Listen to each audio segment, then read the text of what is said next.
What's the good word, y'all? DKB here. So we just had some news that broke a little while ago. The New York Jets are officially putting George Fant on injured reserve, which means we will not see him again, at least him becoming eligible until at least week 8. Absolutely crazy.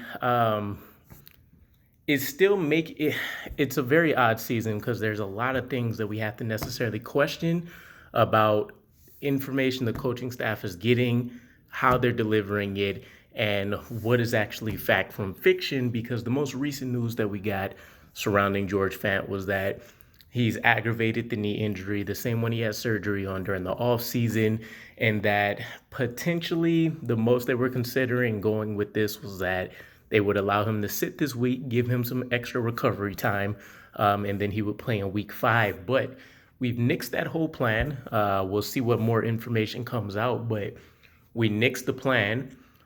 Essentially, at this point, we've placed either 3 starting tackles that we either figured to start originally as part of Plan A or as part of Plan B and C. Mekhi Becton, George Fant were originally supposed to be the starters. Dwayne Brown was going to come in as our veteran swing tackle. Mekhi Becton gets injured. Dwayne Brown has his shoulder injury concern.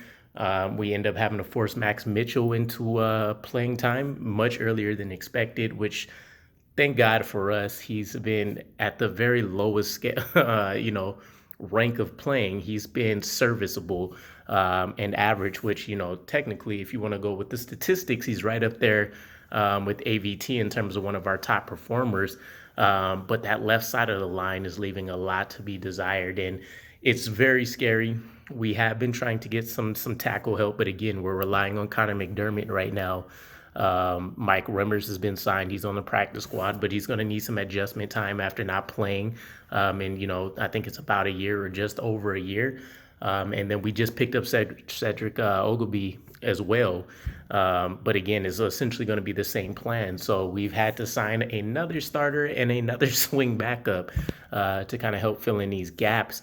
Luckily for us, we'll need to check in and see what's been happening on the Dwayne Brown front. But he's eligible to at least return next week, which, maybe that helps bump up our fortunes. But as for now, very, very interesting and fluid situation that we're going to be in as New York Jets fans.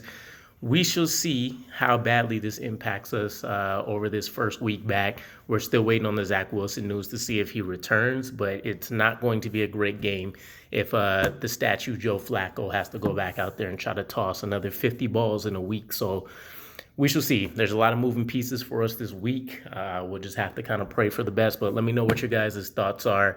Was it a smart move to put George Fant on this injured reserve and try to get him back with as healthy as he can be and expect that performance that we got last season? Or are we being overly cautious with how we're handling some of these players now that we've seen injuries mounting up specifically at the tackle position?